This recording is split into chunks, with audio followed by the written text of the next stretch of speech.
Eucalyptus essential oil is a true winter skincare gem.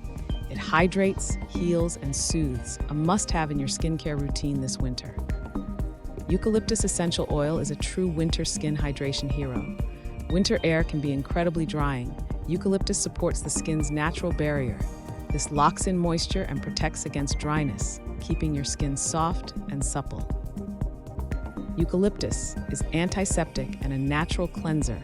Its antibacterial and antimicrobial properties effectively kills bacteria, viruses, and fungi, reducing acne and prevents skin infections.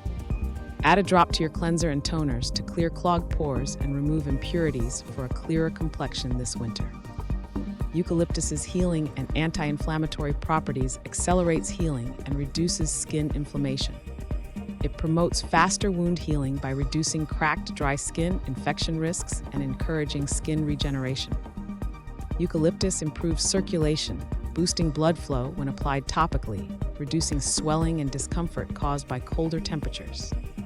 Improved blood flow also promotes skin health and a glowing complexion. Always dilute eucalyptus oil with a carrier oil before applying it to your skin. Eucalyptus essential oil DIY formulation. Mix shea butter, sweet almond oil, and a few drops of eucalyptus essential oil to create a hydrating, healing cream.